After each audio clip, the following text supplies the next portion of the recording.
الحمد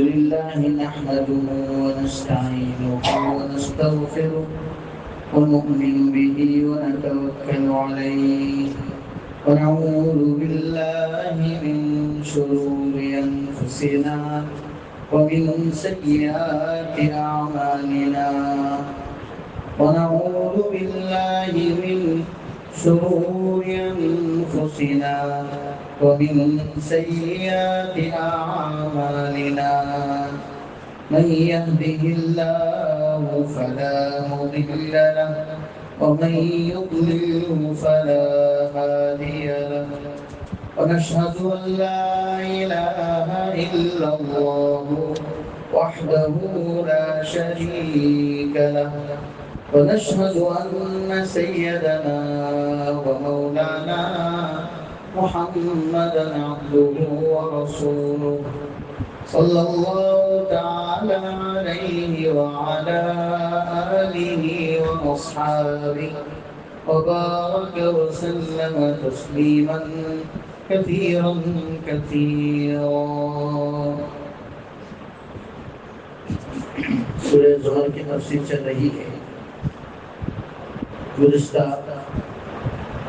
آیت میں اہل علم اور نہ جاننے والوں کے درمیان فرق کرتے ہوئے فرمایا گیا تھا کہ جاننے والے اور نہ جاننے والے دونوں برابر نہیں ہو سکتے ہیں. جو عقل مند لوگ ہیں وہی اس طرح کی باتوں سے نصیحت حاصل کیا کرتے ہیں. اور اگلی آیتوں میں اللہ تبارک و تعالیٰ نے چند نصیحتیں ہمیں اور آپ کو فرمائی ہیں. سب سے پہلی بات یہ ذکر کی گئی ہے کہ ایمان والے صرف دل کی تصدیق پر اکتفا نہ کریں. یعنی اللہ تعالیٰ کو دل سے مان لیا تو دل سے مان لینے پر اکتفا کرنا کافی نہیں. دل سے ماننا بھی ضروری ہے, زبان سے اس کا اقرار بھی ضروری ہے, اور زندگی میں اس کو پریکٹیکل لائف میں اس کو برتنا بھی ضروری ہے. کہ اللہ تعالیٰ نے جتنے احکامات دیے ہیں ان سارے احکامات کی بجاوری کرنا ضروری ہے. اسی لیے آگے چل کر کہا جا رہا ہے کہ اللہ کے لیے دین کو خالص کرنے کا حکم دیا گیا, اور دین سے مراد عبادت ہے.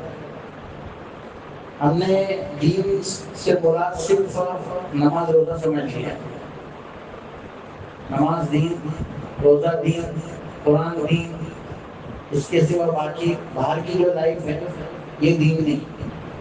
اس کو جیسا چاہیں گے جئیں گے, ایسا نہیں.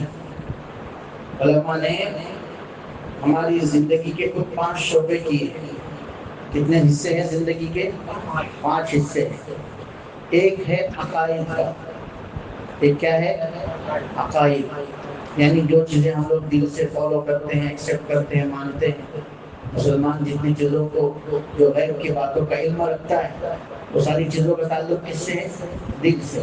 اس کو عقائد کہتے ہیں, جس کا تذکرہ بار بار ہمارے سامنے آتے رہتا ہے کہ ہم اللہ کو مانتے ہیں, رسول کو مانتے ہیں, فرشتوں کو مانتے ہیں, اللہ کی کتابوں کو مانتے ہیں, اس کے رسولوں کو مانتے ہیں, تقدیر کو مانتے ہیں, قیامت کو مانتے ہیں, جنت کو مانتے ہیں, جہنم کو مانتے ہیں, میدان محشر کو مانتے ہیں, رسول اللہ صلی اللہ علیہ وسلم کو خاتم النبیین, سب سے آخری نبی مانتے ہیں. حوض کوثر کا ہونا سچی بات ہے, پلصراط کا ہونا سچی بات ہے. یہ ساری باتیں ہیں جس کا تعلق کس سے ہے؟ عقیدے سے. یہ پہلا حصہ ہے زندگی کا جس کو عقیدہ, عقائد سے تعبیر کیا جاتا ہے. دوسرا حصہ زندگی کا ہے عبادات کا.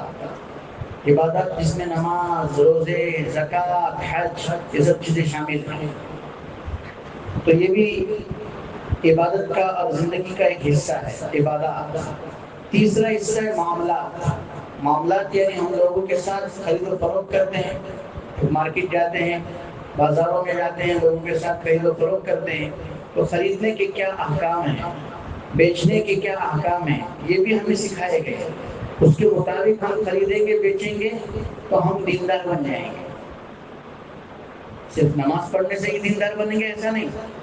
خریدنے کا جو ضابطہ بتایا گیا اس کے مطابق خریدیں گے. بیچنے کا جو ضابطہ بتایا گیا اس کے مطابق بیچیں گے تب بھی ہم کیا ہیں؟ دیندار ہیں۔ ہم لوگ بہت سی مرتبہ پارٹنرشپ کرتے ہیں تو پارٹنرشپ کے بھی اسلام میں احکامات ہیں، تو یہ پارٹنرشپ اسلامی طریقے کے مطابق کریں گے تو ہم دیندار بن جائیں گے۔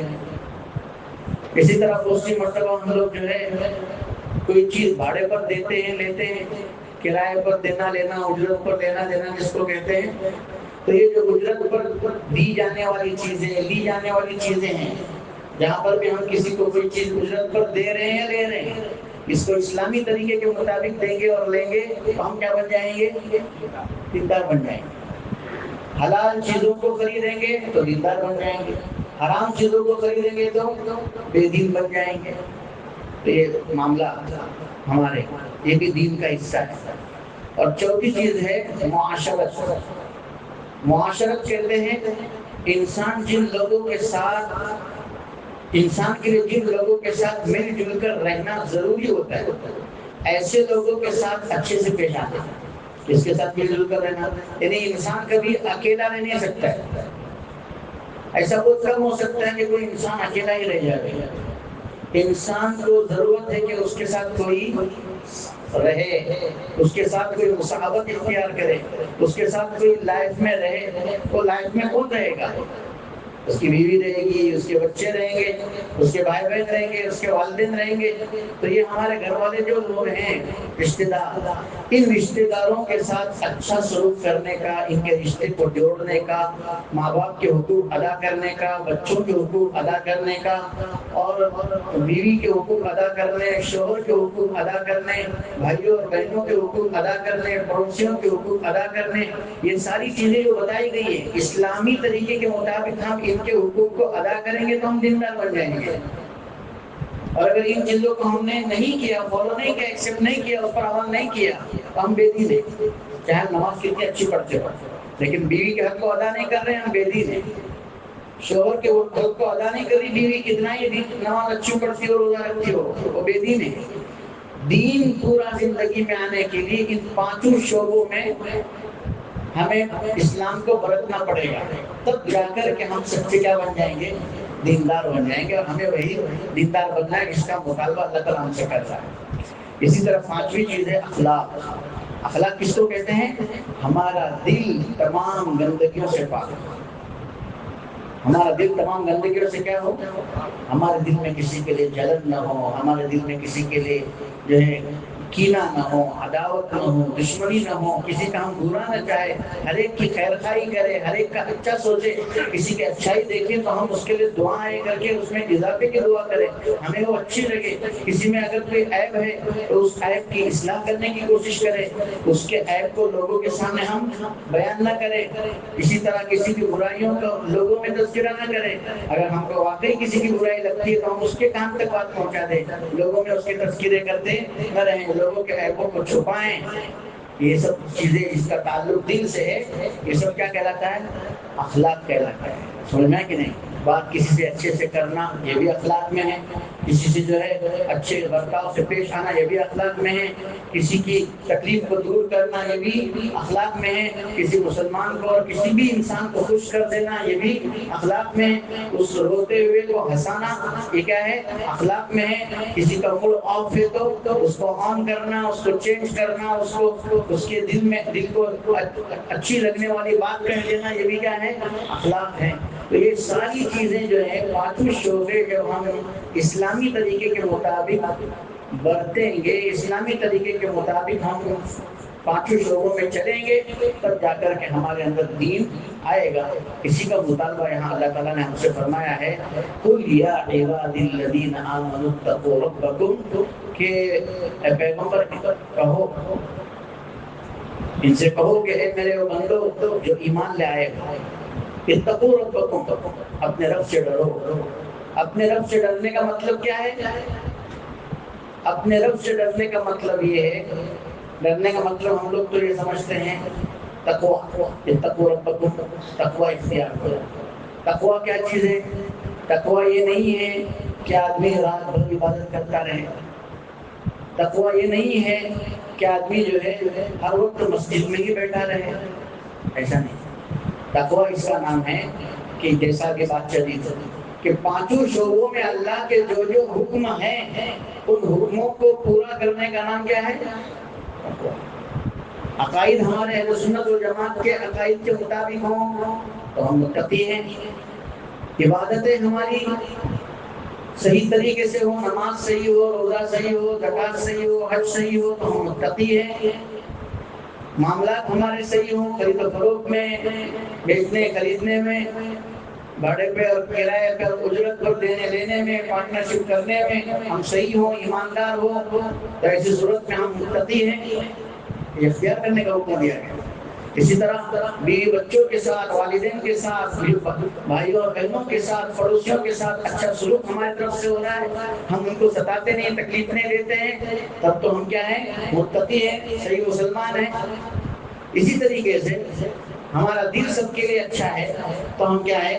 متقی ہیں۔ اس کے الٹا اگر ہمارے عقائد غلط ہیں، اگر ہماری عبادتوں میں نقص ہے، عیب ہے، اگر ہمارے جو معاملات خراب ہیں، اگر ہماری معاشرتی زندگی، گھریلو زندگی میں خرابیاں ہیں، اور اسی طریقے سے اگر ہمارے دلوں میں گندگیاں ہیں تو اس کا مطلب ہم دیندار نہیں ہے۔ تو کسی ایک چیز کو پکڑ کر کے دینداری کا فیصلہ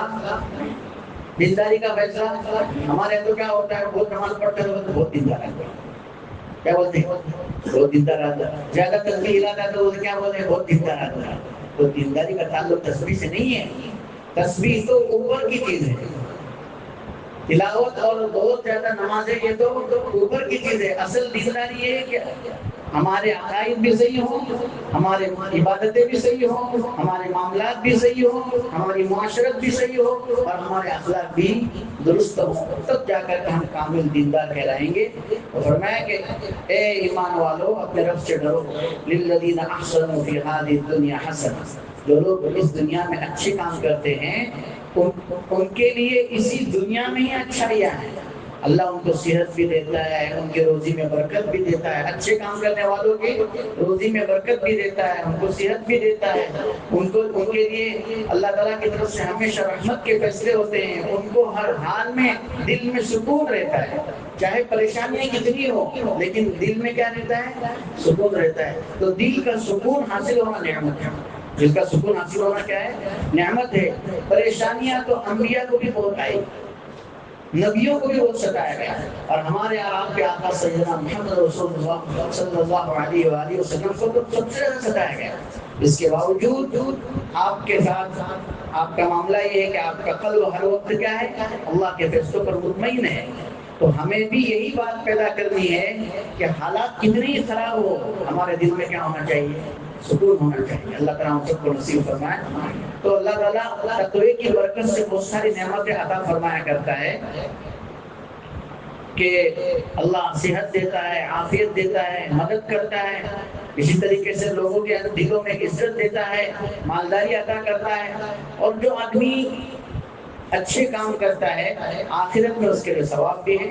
للذین احسنوا فی ہذہ الدنیا حسنہ، کہ جو لوگ دنیا میں نیکیاں کرتے ہیں ان کو اسی دنیا میں جو ہے اچھے اللہ کی طرف سے فیصلے ان کے لیے کیے جاتے ہیں۔ جو لوگ اس دنیا میں نیکی کریں گے ان کے لیے بھلائی ہے۔ وَأَرْضُ اللَّهِ وَاسِعَةٌ، اب کبھی ایسا ہو سکتا ہے کہ ان پانچوں شعبوں میں زندگی گزارنے کے لیے اسلامی طور و طریق کے مطابق رکاوٹیں پیش آ رہی ہیں۔ تو کوئی آدمی یہ بہانہ کر سکتا ہے کہ دیکھو میں جس معاشرے میں رہتا ہوں، جس علاقے میں رہتا ہوں، جس محلے میں رہتا ہوں، جس گاؤں میں رہتا ہوں، وہاں میں اچھے سے اللہ کی عبادت نہیں کر سکتا، میں عقیدے درست نہیں رکھ سکتا، میں معاملات اچھے سے نہیں کر سکتا، یہ میری پرابلم ہو گئی۔ کیا ہو گئی؟ پرابلم۔ اس پرابلم کا حل آگے بتایا گیا ہے کہ اگر تمہیں کسی جگہ پر رہتے ہوئے عقائد والے معاملات میں، عقائد والی چیزوں میں، عبادات والے شعبے میں، معاشرت والے شعبے میں، معاملات والے شعبے میں، اخلاق والے شعبے میں کوئی رکاوٹ آ رہی ہے تو اسلام کی احکامات پر، ان شعبوں پر عمل نہیں کر پا رہے ہو تو عذر کر کے نہیں چلے گا، بلکہ اللہ کی زمین بہت وسیع ہے۔ اللہ کی زمین، مکے والوں کو کتاب ہے کہ مکے والے اللہ کے دین پر ویسے قائم نہیں ہو پا رہے تھے، ایمان والے صحابہ، جیسا اللہ تعالیٰ چاہ رہا ہے. چنانچہ دین کی اقامت ان سے وہاں نہیں ہو پا رہی تھی، چھپ چھپ کر نمازیں پڑھنا پڑتی تھی. ان سے کہا گیا کہ زمین اللہ کی وسیع ہے، یہاں سے نکل کر ایسی جگہ پر چلے جاؤ جہاں پر تم صحیح معنی میں دین کو قائم کر سکتے ہو، تمام شعبوں پر عمل کر سکتے ہو اسلامی طریقے کے مطابق. لہذا ان کے لیے ہجرت کا حکم دیا گیا. کیا دیا گیا حکم؟ ہجرت. لہذا اس آیت سے یہ معلوم ہو گیا کہ ہمیں چاہیے. اب دیکھیے ہجرت کا حکم دیا گیا مطلب اپنے ایریے کو اور اپنے وطن کو چھوڑنے کا حکم دیا گیا. اور صحابہ کرام نے اپنا وطن کیا کیا؟ چھوڑ دیا. وطن کی محبت انسان کے دل میں ہمیشہ رہتی ہے. اب وطن کا چھوڑنا معمولی نقصان نہیں ہے. وطن چھوڑنا، گھر بار کا چھوٹنا، وطن چھوٹنا، کاروبار کا چھوٹنا، وطن چھوٹنا، جائیدادوں کا چھوٹنا، ہر چیز، رشتہ داروں کا چھوٹنا، ہر چیز وہاں لگی ہوئی، سب کو چھوڑ کر اللہ کے دین کو قائم کرنے اور اس کے جو ہے دین کو پانچوں شعبوں میں زندہ کرنے کی نیت سے اپنا وطن چھوڑ کر کہیں چلے جانا، یہ ہجرت کہلاتا ہے. کیا کہلاتا ہے؟ ہجرت کہلاتا ہے. تو اس پر آدمی کو بہت تکلیف ہوتی ہے کہ اپنا وطن چھوڑ کر انسان چلا جائے. اس لیے ایسے تکلیف پر صبر کرنے والوں کے لیے اگلا جملہ ارشاد فرمایا گیا، انما یوفی الصابرون اجرهم بغیر حساب. کہ جو لوگ ایسے موقع پر صبر کر کے، برداشت کر کے نکل کر کسی ایسی جگہ پر جائیں جہاں زندگی کے پانچوں شعبوں میں اسلام کے احکامات پر عمل کر سکیں، تو ایسے صبر کرنے والوں کا اجر کیسا ہے؟ بغیر حساب کتاب کے. اس کا کوئی حساب نہیں ہوگا، اس کا کوئی وزن نہیں ہوگا. اب ہمارا حال تو یہ ہے، یہاں تو اللہ کہہ رہے ہیں کہ اپنے دین پہ کے پانچوں شعبوں میں، زندگی کے پانچوں شعبوں میں دین کو قائم کرنے کے لیے تم اپنا وطن چھوڑ کر ایسی جگہ جاؤ جہاں تم قائم کر سکتے ہو. ہمارا تو حال یہ ہے کہ ہم ایسی جگہوں پر ہیں جہاں قائم کر سکتے ہو، اس کو چھوڑ کر دوسری جگہ جائیں. ہے کہ نہیں؟ جہاں ہم دین کے شعبوں پر عمل کر سکتے ہیں، ہم جہاں بس رہے ہیں وہاں عقائد پر بھی اپنے عمل کر سکتے ہیں، ہم اپنے عقائد کی حفاظت کر سکتے ہیں، ہم اپنی عبادات کو سیکھ سکتے ہیں، اس پر عمل کر سکتے ہیں، اپنے بچوں میں لا سکتے ہیں، اپنے بچوں میں لانے کی محنت کر سکتے ہیں. ہم اپنے معاملات کو صحیح کر سکتے ہیں، خود بھی کر سکتے ہیں اور اپنے بچوں کو بھی اس معاشرے میں سکھا سکتے ہیں. ہم اپنے اخلاق کو صحیح کر سکتے ہیں، اپنے بچوں کے اندر اس کو منتقل اور کاپی کروا سکتے ہیں. ہم اپنے معاشرت کو صحیح کر سکتے ہیں، سیکھ سکتے ہیں، اس کو زندگی میں لا سکتے ہیں. اسلام کے اوپر جہاں ہم عمل کر سکتے ہیں، اس معاشرے کو چھوڑ کر ترقی کے نام پر ہم دوسرے معاشرے میں جاتے ہیں جہاں ہم کو نماز پڑھنے بھی نہیں دیا جاتا، اذان دینے بھی نہیں دیا جاتا. ہمیں جو راستے پر نماز نہیں پڑھی جا سکتی، کہیں کسی جگہ پر نماز نہیں پڑھی جا سکتی ہے. حتیٰ کہ آگے چل کر تو ایسے حالات پیدا ہوں گے جو اسپین میں ہوئے کہ گھروں کے اندر بھی نمازیں نہیں پڑھ سکتے ہیں اور گھروں میں اللہ کا نام بھی نہیں لے سکتے ہیں. تو ہم سے بڑھ کر کون محروم ہو سکتا ہے کہ جہاں ہم کر سکتے ہیں اس کو چھوڑ کر ہم وہاں جا رہے ہیں جہاں نہیں کر پا رہے ہیں. اور اللہ کہہ رہا ہے کہ جہاں تم نہیں کر سکتے اس کو چھوڑو اور ایسی جگہ چلے جاؤ جہاں پر تم ان سارے شعبوں میں اپنے اسلام کو قائم کر سکتے ہو. اللہ تعالیٰ ہم سب کو صحیح سمجھ عطا فرمائے. یہ بھی ایک قسم کی راہ بھٹکنا ہے، یہ بھی ایک قسم کی کیا ہے؟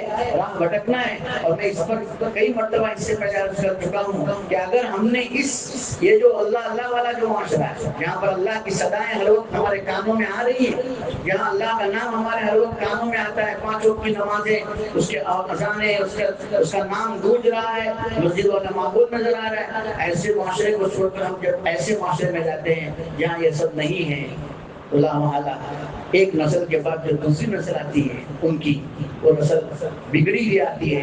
اور تیسری اور چوتھی نسلوں میں اللہ ہم سب کی حفاظت فرمائے اور جانے والے سب لوگوں کی حفاظت فرمائے.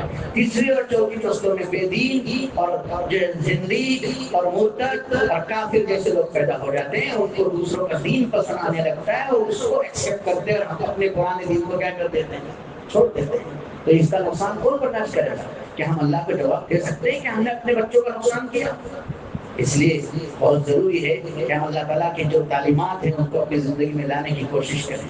اور میں گیا حضرت یہ صبر کی بات پر ایک روایت نقل کی ہے. حضرت حسین رضی اللہ تعالیٰ عنہ فرماتے ہیں میں نے اپنے نانا رسول اللہ صلی اللہ علیہ وسلم کو فرماتے ہوئے سنا، الدل فرائض، فرض چیزیں جتنی تم پر کی گئی ہیں ان تمام فرائض کو ادا کرو.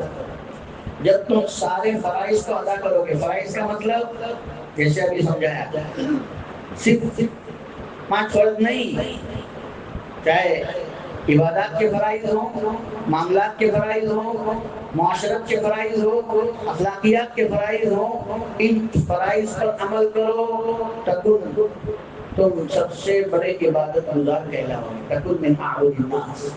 سب سے بڑی عبادت گزار بننے کے لیے کیا ضروری ہے؟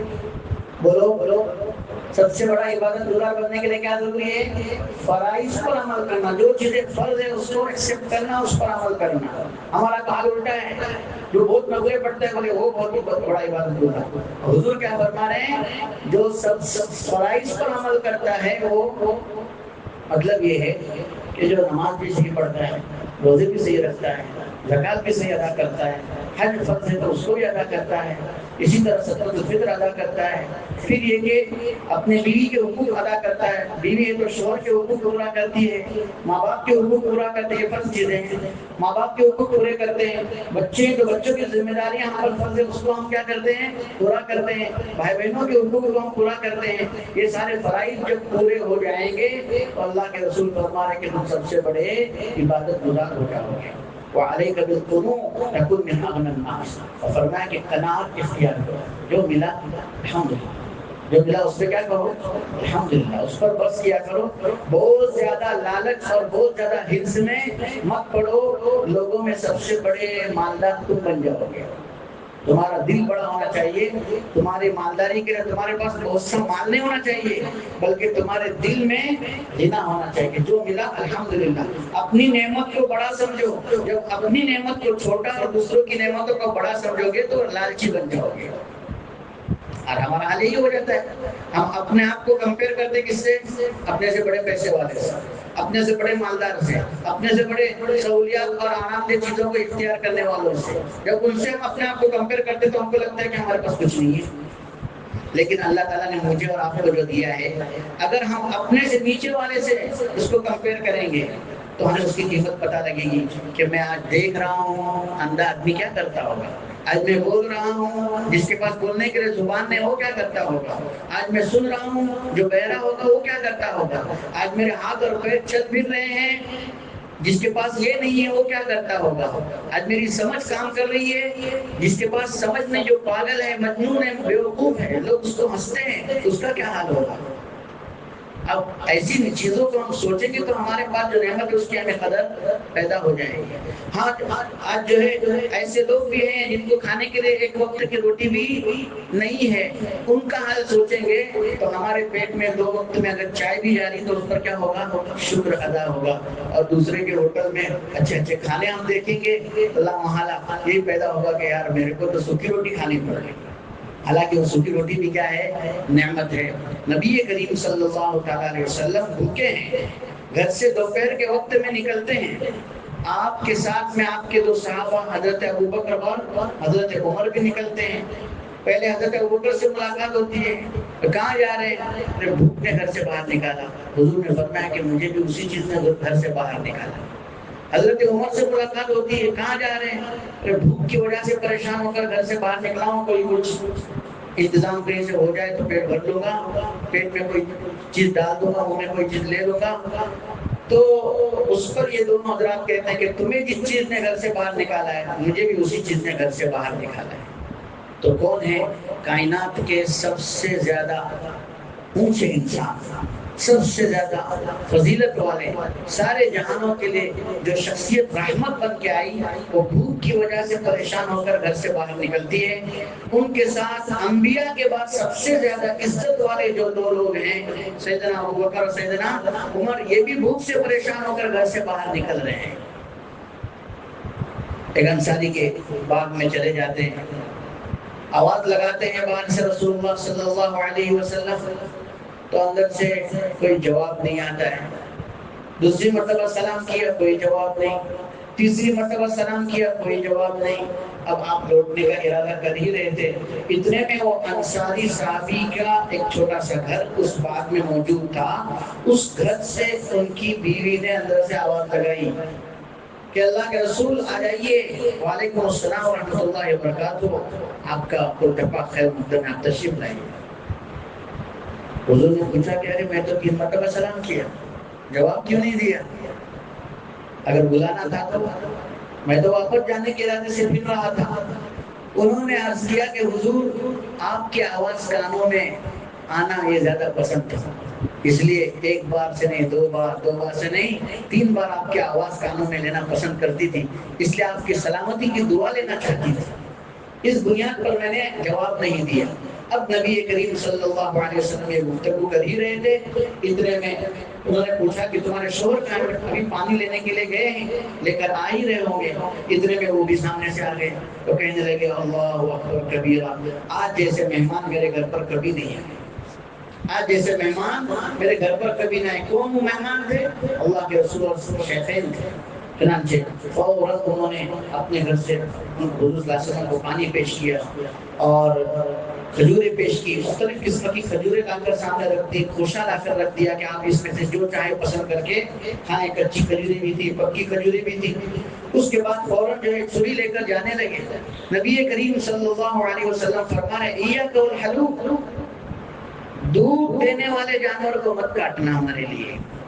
وہاں بھی آپ کیا فکر فرما رہے ہیں کہ میری بھوک کی وجہ سے کسی ایسے جانور کی قربانی مت کرنا جو اپنے بچے کو دودھ دے رہا ہے، اس سے اس بچے کا کیا ہو جائے گا؟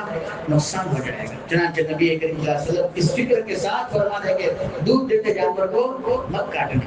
انہوں نے ایک جانور بکری کاٹی اور اس کا گوشت بھنا اور نبی کریم صلی اللہ علیہ وسلم کے سامنے پیش کیا۔ ان حضرات نے پانی بھی پیا، کھجوریں بھی کھائی، بھنا ہوا گوشت بھی تناول فرمایا۔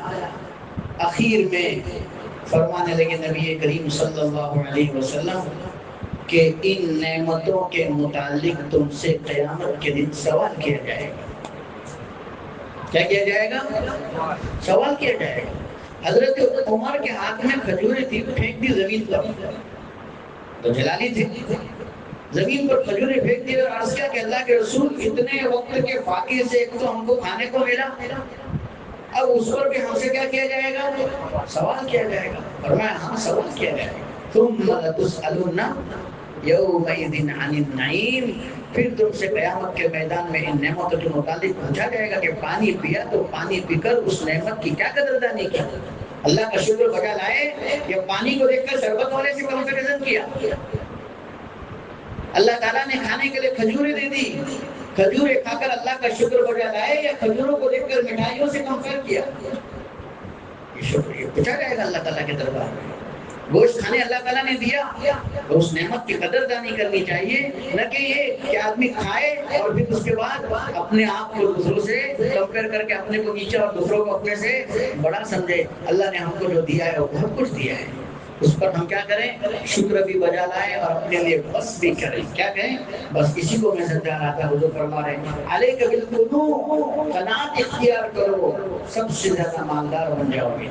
یا بنی، حضرت حسین سے حضور نے فرمایا ان فی الجنت شجرہ، جنت میں ایک درخت ہے یقال لها شجرۃ البلوہ، جس کو شجرۃ البلوہ کہا جاتا ہے۔ یؤتی باہل البلاء، قیامت کے دن اہل بلا کو، ان لوگوں کو جو بلاؤں میں، مصیبتوں میں، پریشانیوں میں گھرے ہوئے ہیں، ان کو بلایا جائے گا۔ فلا ينصب لهم میزان ولا ينشر لهم دیوان، ان کے لیے نہ کوئی ترازو لگایا جائے گا، نہ ان کے لیے کوئی دیوان اور دفتر پھیلایا جائے گا۔ یصب علیہم الاجر صفا، ان پر اجر اور ثواب کی بارش کی جائے گی، ایسے جیسے موسلا دھار پانی گرتا ہے، جیسے کوئی بڑے سے پائپ سے پانی گرتا ہے، بڑا ہوتا پائپ اوپر سے آ رہا ہے تو اس کو اگر کھول دیا جائے تو اس کا پانی کتنے زور سے اڑتا ہے، آدمی جو ہے اگر اس کے نیچے کھڑا ہو جائے تو اس کی کیا لگتی ہے؟ انسان کو مار لگتی ہے۔ اسی طرح اللہ تعالیٰ کی طرف سے ایسے بلا والے لوگوں پر کیا نازل ہوگا؟ اجر نازل ہوگا۔ اب اندازہ لگائے ایسی مقدار میں پانی آتا ہے تو اجر آئے گا تو کتنا اجر آئے گا؟ اس کے لیے وہاں کوئی حساب کتاب نہیں ہوگا۔ انما یوفی الصابرون اجرهم بغیر حساب، یقین جانو کہ صبر کرنے والوں کو اجر بغیر حساب کتاب کے دیا جائے گا۔ اس لیے اللہ تعالیٰ کی طرف سے جو بھی حالات ہیں ہم اس پر اللہ پر شکر ادا کرتے رہیں، صبر کرتے رہیں۔ صبر کرنا ہمیں اللہ کے یہ دربار میں بعض روایتوں میں یہ تک ذکر کیا گیا ہے کہ آدمی صبر کا اجر دیکھ کر قیامت کے میدان میں تمنا کرے گا کہ میں تو کسی مصیبت کو جو ہے شکوہ کیا ہی نہیں ہوتا، کسی مصیبت سے میں بچا ہی نہیں ہوتا، ہر مصیبت مجھ پر آئی ہوتی تاکہ آج اس کے بدلے میں مجھے یہاں بے انتہا اجر سے نوازا جاتا۔ تو بہرحال ان چیزوں کو ہم یاد رکھیں۔ فرمایا کہ قل انی امرت ان اعبد اللہ مخلصا لہ الدین، کہہ دو کہ مجھے حکم ہوا ہے کہ میں اس طرح اللہ کی عبادت کروں کہ اللہ ہی کے لیے عبادت کو خالص رکھوں۔ یعنی عبادت سے مراد میں نے شروع میں بتایا کہ یہاں زندگی کے پانچوں شعبوں میں اسلام کو قائم کرنا ہے کہ اللہ کے لیے خالص طور پر اخلاص کے ساتھ ہم اللہ کے دین کو قائم کریں۔ وَأُمِرْتُ لِأَنْ أَكُونَ أَوَّلَ الْمُسْلِمِينَ، اور یہ بھی حکم ہوا ہے کہ میں خود سب سے پہلے مسلمان بنوں۔ یعنی جو دعوت دے رہا ہے، جو کہہ رہا ہے، وہ عمل کا سب سے پہلے محتاج ہے۔ وہ عمل کا سب سے پہلے کیا ہے؟ لہذا ہم اگر کسی کو کہہ رہے ہیں تو ہم سب سے پہلے اپنے آپ کو محتاج سمجھیں کہ سب سے پہلے میں ویسا بنوں اور میرے ساتھ اور بھی لوگ اس طرح کھڑے ہو جائیں۔ اللہ مجھے بھی عمل کی توفیق عطا فرمائے، آپ سب کو بھی عمل کی توفیق عطا فرمائے۔ تو آخر دعوانا الحمدللہ رب العالمین۔ بسم اللہ الرحمن الرحیم، الحمدللہ رب العالمین، والصلاة والسلام علی سید الانبیاء والمرسلین سیدنا و نبینا محمد وعلى آلہ وصحبہ اجمعین۔ ظلمنا أنفسنا وإن لم تغفر لنا وترحمنا لنكونن من الخاسرين، لا إله إلا أنت سبحانك إنا كنا من الظالمين، ربنا لا تجعلنا فتنة للقوم الظالمين ونجنا برحمتك من القوم الكافرين۔ اے اللہ ہم سب کے گناہوں کو معاف فرما، خطاؤں سے درگزر فرما۔ اے اللہ ہم سب گنہگار ہیں، قصوروار ہیں، گناہوں میں گری زندگیاں ہیں۔ اے اللہ گناہ کرتے کرتے بڑے ہو گئے، گناہ کرتے کرتے عمریں بیت گئیں، گناہ کرتے کرتے بال پک گئے، گناہ کرتے کرتے سانسیں اٹکنے لگی، وزن بڑھنے لگے، قدم چلنے سے اللہ رکنے لگے۔ الہی عمر کا بڑھاپا آیا ہے لیکن گناہوں کی لت چھوٹتی نہیں، گناہوں کی عادت جاتی نہیں، گناہوں کی لذتیں جوانوں سے زیادہ اے اللہ محسوس کر رہے ہیں۔ پروردگار ہم سب کو معاف فرما دے، معاف فرما دے، معاف فرما دے۔ ہماری کوتاہیوں سے درگزر فرما، ہماری کوتاہیوں سے درگزر فرما۔ صغیرہ کبیرہ گناہ معاف فرما، چھوٹی بڑی گناہ معاف فرما، جلوت خلوت کی گناہ معاف فرما، اگلی پچھلی گناہ معاف فرما۔ ہمارے بڑوں کو معاف فرما، چھوٹوں کو معاف فرما، مردوں کو معاف فرما، عورتوں کو معاف فرما۔ اللہ ہم سب کی مغفرت فرما، پوری امت مسلمہ کی مغفرت فرما دے۔ اے اللہ آج تک ہم نے دین کا نام تو خالی نمازوں اور روزوں اور مسجد کے ساتھ خاص کیا، باہر کی زندگی میں تو ہم نے دین کو جانا ہی نہیں۔ مولا ہم سے بڑی خطائیں ہوئی ہیں۔ اے اللہ ہمیں مسجد کا بھی دین عطا فرما، گھروں کا بھی دین عطا فرما، بازاروں کا بھی دین عطا فرما۔ اے اللہ کاروبار کا بھی دین عطا فرما، معاشرت کا بھی دین عطا فرما۔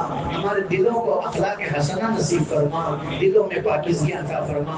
اے اللہ عمل عطا فرما، اخلاص عطا فرما، للہیت عطا فرما، تیری رضا والے کام عطا فرما، تیری ناراضگی کے کاموں سے ہم سب کو بچنا آسان فرما۔ رب کریم ہم سب کی دعائیں قبول فرما، ہمارے پریشان حالوں کی پریشانیاں دور فرما، مصیبتوں میں گھرے لوگوں کی مصیبتیں دور فرما، ہمارے اولادوں کو نیک بنا، بری صحبتوں سے ان کی حفاظت فرما، برے اخلاق سے ان کی حفاظت فرما، بری نیتوں سے برے لوگوں کی صحبت سے ان کی حفاظت فرما، برے لوگوں کی بری عادتوں کا نشانہ بننے سے ان کی حفاظت فرما۔ اے اللہ انہیں اخلاق حسنہ نصیب فرما، اے اللہ انہیں عقائد حقہ نصیب فرما، اے اللہ اپنے فضل سے ان کی بہترین تربیت فرما کر ہماری آنکھیں ان سے ٹھنڈی فرما دے، ہماری آنکھیں ان سے ٹھنڈی فرما دے۔ اے اللہ ہمارے تمام پریشان حالوں کی پریشانیاں دور فرما، اے اللہ اپنے فضل سے ہم سب کی تمام دعائیں قبول فرما، اس مجمع پر اپنے خصوصی رحمت نازل فرما۔